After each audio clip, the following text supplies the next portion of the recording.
આથી વંદન આનંદની વાત એ છે કે રામદાસ બાપુનો ઉતારો એવો એક સાધુ સરળ અને સિમ્પલ તમને જોવો એટલે મજા જ આવે એવા બાપુ છે. મને ગમતા સાધુ છે રામદાસ બાપુ. મારો વિષય સાહિત્ય અને હાસ્ય છે. હું જાજો ટાઈમ નહીં લઉં કારણ કે મને ખબર છે ક્યાં અટકવું ને ક્યાં છટકવું. છોકરી મારા બાપુ ટાઈમે મૂકી દેવું એ કલાકાર કહેવાય. લોકો ઘરે આવીને તરત નહીં ગાવાનું માપે મને ખબર છે. પણ અહીંયા આવવાનું મારી જીવનમાં નાના બાબુ પહેલી વાર આવ્યો સુરત દિવસ આટલા વર્ષમાં પહેલી વાર સુરતમાં અહીંયા આવ્યો. કારણ કે અહીંયા આવવા માટે લાયક તો બનવું પડે છે નથી આવવા.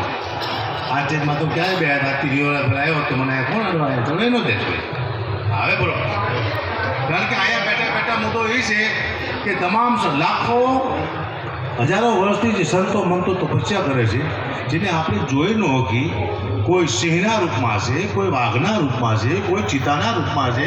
તમારી પાયાથી નીકળે તમને ખબર ન પડે એવા સંતોમાં તો ત્યાં તપસ્યા કરી જાઓ ને અહીંયાથી સંતવાણી થતી હોય એકાદો સારો શબ્દ એકાદી સારું ભજન જો સંતોના કાને અથડાય આપણા સ્વર દ્વારા તો આપણો બેડો પાર થઈ જાય. મુદ્દો આ હોય છે સંતવાણી કરવાનો.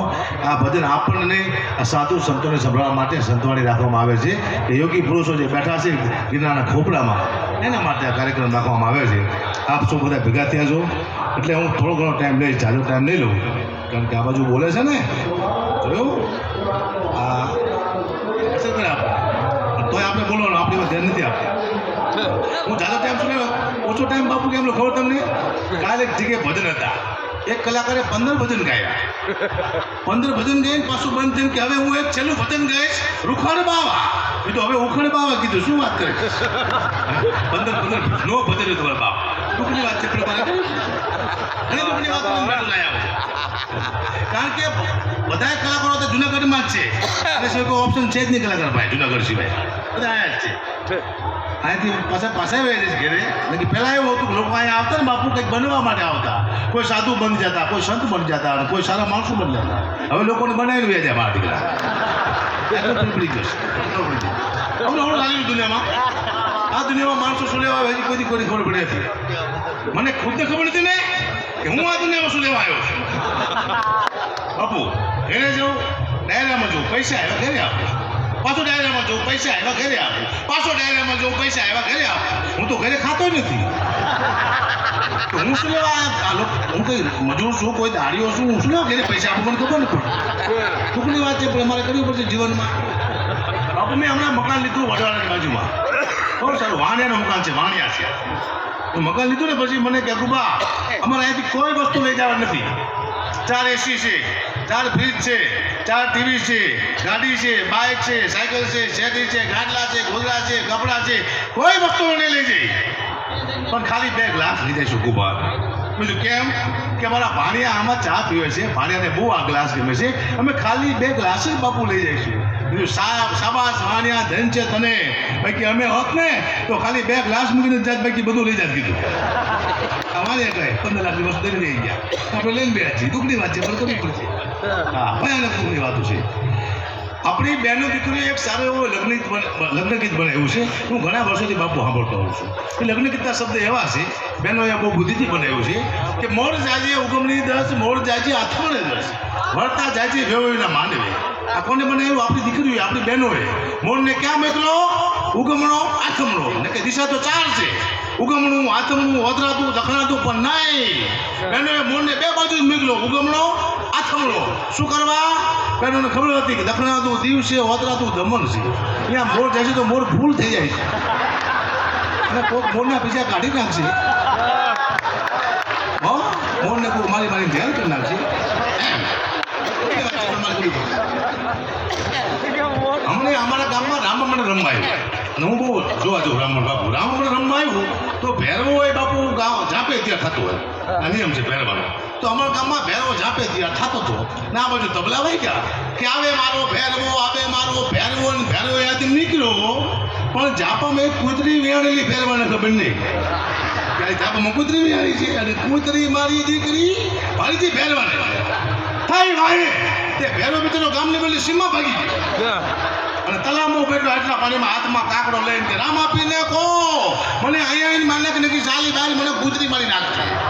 આ પહેલા હતું હું ધીમે ધીમે આ રામા મંડળ હું બહુ જોઉં છું. એ સંસ્કૃતિ છે આપણી. આપણને ઘણું બધું આપી જાય છે. આપ ચોક્કસ જોતા જોઈજો રામા મંડળ આખ્યા એમાં આ બેવું પાત્ર ભજવવામાં આવે છે જે આપણને કિંમત મળે છે. ઘણું બધું દુનિયામાં છે ધીમે ધીમે બધું વિખાતું જાય. હું ઘણા ટાઈમથી ગીત સાંભળું બાપુ બહુ મંથન બહુ હોય. રસિયો રૂપાળો રંગ રેલિયો ઘરે જાવું ગમતું નથી પણ જાવું તો પડશે જ તે રસીના બાપને આવું પડશે. અમે ગાયું દોયા વિના આવ્યા ઘરે જાવું ગમતું નથી. કેમ ગાયું ન દોઈ? ગાય હતી નહીં, ગાયે દોવા દીધું નહીં કે તમે જ્યાં ન જાય. પણ આ શબ્દ બાપુ તમને હું તો આ શબ્દનો મતલબ શું થાય? રસિયો રૂપાળો એ તો મને ગમે છે બરોબર છે પણ રંગ રેલિયો એટલે શું? છેલ્લી કક્ષાની વાત છે આ તો. રંગ રેલિયો શું વાત કરો? ઘરે જાવ ગમતું રંગ લઈને ઘરે જાવ ગમે નહીં હાલે રાખે મારા ફટફટ આ દુનિયામાં એ વસ્તુ ઘણી છે કે ખબર પડે ને હાલે જ રાખે બધી હાલે છે. ચાંદો ઉગ્યો ચોકમાં ઘાયલ, ચાંદો ઉગ્યો ચોકમાં શહેર મોરી રે ચાંદાના પસવાડે સૂરજ ક્યારે ઉગશે. આખું ખૂટના પેટનું ગીત છે. બોલો ચાંદાના પસવાડે ક્યાં સૂરજના પસવાડે ચંદ્રમાં ક્યારે ઉગશે. ધરતી અને લક્ષ્મી વાત કરે છે બાપુ. ધરતી અને લક્ષ્મીનો આમાં સંવાદ છે. હે સૂર્યના પસવાડે હવે ચંદ્રમાં ક્યારે ઉગશે. આવી વાતનું કંઈક છે જાય. અને સાતમને સોમવારે આઠમને અજવાડે આ કોઈ ભેગું થતું જ નથી.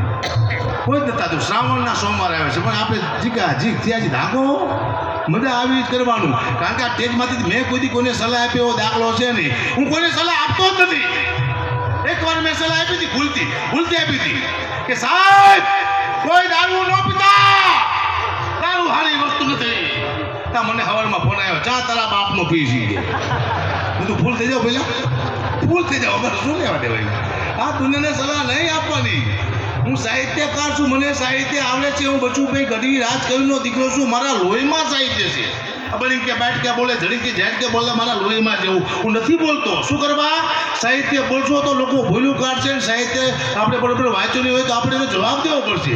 એ જવાબ દેવાની મારી પાસે તાકાત છે ને એટલું વાંચી જ નીકળો છું. મને બધું આવડે છે. કોઈ પણ મારા સાહિત્ય કરતું એક સેકન્ડમાં પકડી લો. પહેલાં હું ભજને સમજું, ભજનના શબ્દ સમજું છું પણ મારો વિષય હાસ્યનો છે. જોક્સમાં કઈ થોડી ભૂલ ન કાઢી શકે. કારણ કે જોક્સ એવી વસ્તુ છે લોકોને આનંદ કરવા માટે બોલી છે. હવે તો મેં બીજા સંબંધના જોક્સ બોલતો જ બાપુ હવે બંધ કરી નાખ્યો. હવે હું મારા બાપુ માટે જોક્સ બોલું. શું કરો? મને બીજાના બાપ સાથે ભરોસો રહ્યો નથી મારા બાપુ. કારણ કે માફી મંગાવો બાપુ. હવે સમાજનું બોલશો તો માફી મંગાવશો પણ એમ નહીં. તમે ખાલી એમ કહેશો કે એક હતો ચકી, એક હતો ચકો લાવ્યો ચોખાંદાણો, ચકો લાવ્યો મંગળદાણો, તો અમારે માફી માંગવી પડશે કે ચકો મારો પ્રિય પક્ષી છે, માગો માફી. એટલે હું કહીશ કે તું ચકો હું હકો ચકા બકા માફી માંગુ છું. આ દુનિયા માફી મંગાવશે. ખતરનાક દુનિયા છે, ડેન્જર છે. હા બાપુ શું વાત કરો? આવું છે. અમારી પાછળ બાપુ એક ઉપમા લાગે છે કે અકાબા ઘડી તો સાહિત્યનો બેતા બાદશાહ, માયાભાઈ આની તો સાહિત્યનો બેતા બાદશાહ, ભીખુદાન ઘડી તો સાહિત્યનો બેતા બાદશાહ. આ બેતા બાદશાહ અમારી ઉપમા છે. અમને રજૂ કરે એટલે એમ કે હવે અકાબા ઘડી આવશે એટલે સાહિત્યનો બેતા બાદશાહ કહેવાય. પણ હમણાં ગોધરાજી હોય અમને અલગ ઉપમા આપી લોકોએ કે અકાબા ઘડી આવ્યા છે તેને સાહિત્યનો સાંઢ કહેવાય. ભાઈ સાંઢ ન કહેવાય, બાદશાહ કહેવાય. શું વાત કરો કીધું કે અમારા ગામમાં સાંજ મોટું 1 કલાક હું સાંજ થઈને બોલ્યો. પછી આ શાસનગીરમાં આવ્યો. મને યાદ છે ને અહીંયા રજૂ કર્યો હતું. મને શાસનગીરમાં પણ રજૂ કરતા આવડ્યો જ નહીં કે હવે આપણે હકાબા ગઢવીને ટેજમાં તેન હમતા મૂકી કે તું પહેલાં હું મેરીમાંનો બોકડો છું રજૂ કરો ચાલો ટુકડી વાત છે.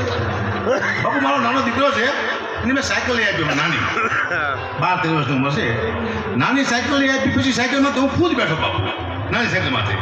પછી મારા દીકરાને મેં પૂછ્યું બધું બેટા હું તારી નાની સાયકલમાંથી બેઠો છું કેવો લાગુ છું? કે પપ્પા તમને ખોટું લાગશે. નહીં લાગે તું ખાલી કે તારી નાની સાયકલમાંથી બેઠો હું લાગુ છું કેવો? પછી ને કીધું કે પપ્પા તમે મારી નાની સાયકલમાંથી બેઠા છો તમે એવા લાગો છો જાણે બહુચરમાં આના કુકડા માથે મહિષાસુર બેઠો એવું લાગે છે. મારા છોકરા મહિષાસુર કીધું દુઃખની વાત છે પણ મારે કરવી પડશે. આટલા બધું મારા બાપુ આશ્રમમાં છો આટલા બધા ઉતારા છે પણ આટલા માણા મેં ક્યાંય જોયું નથી. રામદાસ બાપુ તમારી સેવા બોલે છે બાકી કંઈ છે નહીં. હા સેવા છે તમારું ભજન સત્ય છે એટલે. અને એન્ડમાં વિજય ભજન ન થવાના. હું સાંભળું છું ભજન બાપુ મારી ગાડીમાં ભજન સિવાય કે વાગતું જ ભજન સાંભળવાના, કરવાનું બીજું, સાંભળવાનું બીજું. દુઃખની વાત છે પણ કરવી પડશે મારે. હા હા તો જો ભાઈ જે અદભુત બોલાવ્યું કંઠ ફાટી જાય એટલે ઊંચી જઈને બોલવાની ગીતનું ફાટી જાય પૂછો અદભુત છે બોલી નહીં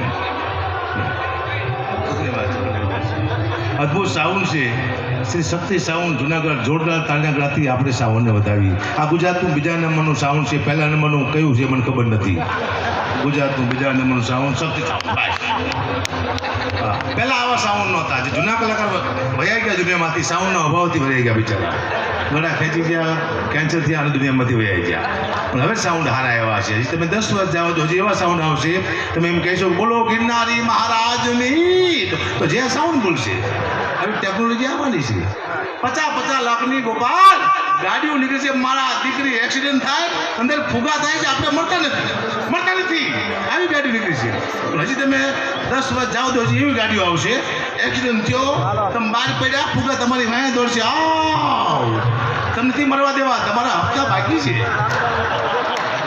હપ્તા બાકી તો ગાડી મરવાની દે હપ્તા પૂરા તો આપણે પૂરા જાય સીતારામ બાપુ આ હું જે જોક્સ કહું છું સત્ય છે મને એક ફોન આવ્યો મને તો ભાઈ પ્રોગ્રામ કરવાનો છે કેટલા પૈસા લેશો મેં તો 2.5 લાખ રૂપિયા મને કે ગુપા કૂતરાના રોટલાનો પ્રોગ્રામ છે એટલે હું સમજો નહીં કે ભાઈ કે જે ડાયરામાં પૈસા ભેગા થાય છે એના રોટલા કરીને કૂતરા નાખવાના છે તો મેં તો 2.5 લાખ રૂપિયા આપજો મને કે ગુપા તમને કૂતરામાં ખબર ન પડતી શું કીધું કેમ કૂતરાના રોટલાનો પ્રોગ્રામ છે શું 2.5 લાખ રૂપિયા કે કાંઈ બોલતા નહીં 51,000 રૂપિયા આપવા આવશું આટલું કૂતરાનું માન રાખો કે હા એ વાંધો ટૂંકમાં અમે કૂતરાનું મુકતા સીટ અમે ગમે ઉપાડી લઈશું 51,000 નક્કી કર્યું મેં હું જો સ્ટેજમાંથી 51,000 નક્કી થયા સ્ટેજમાંથી જેમ બેઠો તો મારી સામે 2 કૂતરા બેઠેલા તો એક કૂતરાએ બીજા કૂતરાને પૂછ્યું તો આને ઓળખે બીજો કૂતરો કે હા કે આ કોણ છે કે આપણામાં જે ભાગ પડાવવા માટે આવ્યો એ ચાલુ કે આપણા 50,000 લઈ ગયો એ પછી મને 50,000 રૂપિયા આપ્યા એટલે હું ઘઉં ખાંડ તેલ ચોખા ગોળ આવું લાવીને મેં ઘરે આપ્યું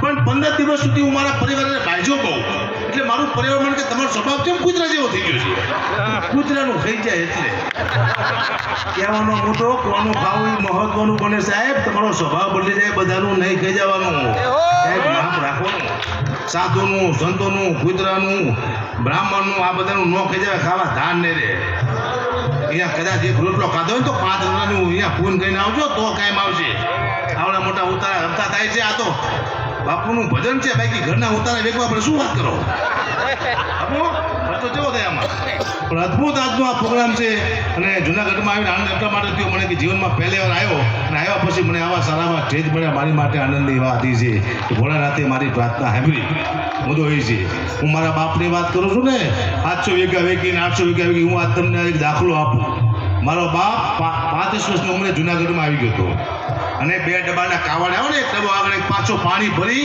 અને 2 વખત જુનાગઢમાંથી સાધુ માટે પાણી લઈ જતા અને સાધુને પાણી પીવાતા હતા એના સાહેબ હગા બગડવી અહીંયા બેઠા છે ગગા ભરાય હોય નહીં જાય મારો બાપુ સાધુ હતો ગઢવી ત્યાંથી સાધુ અંદરથી હોય છે સાધુ બનવા કરતાં સાધુની સેવા કરવી મહત્વનું હોય છે એની સેવા કરો તો એ તમારો બેડો પાર થઈ જાય એટલે હા મારા બાપની સેવા બોલે છે બાકી મારા બાપુએ મારા દાદે હાચું કે જમીન વેચી પાકા પાય મારા બાપુએ તળિયા ઝાટક કરીને કે હોય 100% મારા બાપુને એક જ કામ હતું વેકી નાખવાનું કોઈ પાણી મળતું મારા બાપુ વેકી નાખતા એ તો મરી ગયા ને કે મને વેકી નાખવાના હતા હું બચી ગયો મોટી વાત કહેવાય મળી જવાય બાપુ મારા લાખો ચાહક છે ગુજરાતમાં એક મારા ચાહકના ઘરે હું જોયો ને તો મને જોઈને ગાના જેવો થઈ ગયો હકાપા આવ્યા અને પાણીનો તાસ લાવ્યો મારા પગ ધોવા હવે મારા પગ મેં બેથી ધોયો નતો એને ખબર નહોતી કે અગુભાઈ પોતાના પગ બેથી ધોયા છે નહીં મને કે બાપુ તાસમાં પગ મૂકો મેં તો કારો મજ જેવો બાપુ પગ મૂકો એટલો બધો પગ કારો છે બતાવો મૂકો તાસમાં મારા દીકરા એવો કહેશો પાણી થઈ ગયું કાતો નાગના ઝેર જેવું કારું મય હું તો હારો પીછે તો હમણાં મળી જવાનો પણ એટલો બધો આશિક નહોતો એટલે કે ઝાડમાં પાણી નહીં હોલમાં ઝાડ બની ગયું છે બોલો પાણીનું પોષણ કરના કેવા પગ છે પણ ચાલે છે આને કહેવાય કૃપા તમને કાંઈ ન આવડતું તમારો ધંધો હાલવા માંડે ત્યારે તમારે એમ નહીં માનવાનું કે મને કંઈક આવડે છે તમને કાંઈ ન આવડતું તમે જ્યારે આગળ વધવા માંડો તો તમારે એમ નહીં માનવાનું કે મને કંઈક આવડે છે કોઈ શક્તિ છે જે તમને ધક્કો મારે છે ચાહે તમારા મા બાપના આશીર્વાદ પિતૃના આશીર્વાદ ગુરુદેવના આશીર્વાદ અથવા સંતો મંતોના આશીર્વાદ કોઈક શક્તિ તમને ધક્કો મારે તો તમે અહીંયા સુધી પહોંચો ને કે પહોંચો નહીં આગળ વધો ધ્યાન રાખો ને આપણને કોઈક ધક્કો મારે છે મુદ્દો આ છે પણ સારા માણસો બેહો તો સારા વિચાર આવે મુદ્દો એ છે ખાલી રાવણે વિચાર કર્યો 2 મિનિટ માટે કે સીતાજીનું મારે હરણ કરવું છે, એવું કયું રૂપ લઉં, અને ભૂલથી થોડીક સેકન્ડ માટે રામનું રૂપ લીધું. આમ તપસ્વીના કપડા શરીરમાંથી નાખ્યા. એના વિચાર બદલી ગયા. અમારા કાક બાપુ કહે છે કે રાવણે જ્યારે રૂપ લીધું રામનું, તો રાવણને વિચાર કેવા આવ્યા કે રામનું રૂપ ધરું ત્યારે રે મને એવા વિચારો આવે, રામનું રૂપ ધરું ત્યારે રે મને એવા વિચારો આવે, એવા વિચારો આવે રે મારા હૃદયને રોવરાવે, રામનું રૂપ ધરું ત્યારે રે મને એવા વિચારો આવે. પાય કુબેરને જય મનાવું એને પાછું એની ગાદીએ લાવું, પાય કુબેરને જય મનાવું એને પાછું એની ગાદીએ લાવું. લંકા નગરી રૂપ ધરીને મને વનની કેડી બતાવે, રામનો રૂપ ધરો ત્યારે મને એવા વિચારો આવે. ખોટો ખોટો જ્યાં હું રામ બનું ત્યાં રામ રુદામાં આવે, ખોટો ખોટો જ્યાં હું રામ બનું ત્યાં રામ રુદામાં આવે, રામ રુદામાં આવે રે મારા હૃદયને રોવરાવે, રામનું રૂપ ધરું ત્યારે મને એવા વિચારો આવે.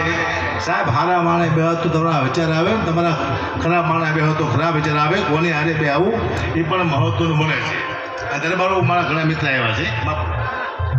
અમુક એક સમય એવો હતો રાણા બાપુ જગુ બાપુ કે ગઢીના ખાટલે રાજપૂતો બેહતા નહીં. એક સમય એવો હતો. શું કરવાનું તો બેહતા? અમારા ખાટલામાં શોટ આવતો હતો ના, એવું હતું બાપુ. ગઢિયાને પોતાની હાડીથી ખાટલાની ખોરને ભરતી દીકરી. ગઢીની દીકરીની હાડી માથે ન બેહાય આ મુદ્દો હતો. બાકી એવું હતું ને એ દીકરીની હાડીની ઇજ્જત કરતા હતા. અને મને ઘણા બધા બેન એટલે રાજા કલાકાર બાકી છે ને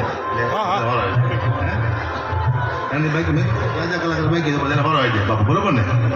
હા, તો એકાદી લાઈન હું જેની ઉપાસના કરું છું. શિવનું આ મંદિર છે, શિવનું આ સાનિધ્ય છે. હા લઈ લો એક લાઈન તમને બાબુ ભજન શિવ કેવો હોય કેદાન લેખેલું ભજન તમે કોઈ હાઈ જોતી હોય કારણ કે નવું પ્રગટ થયું.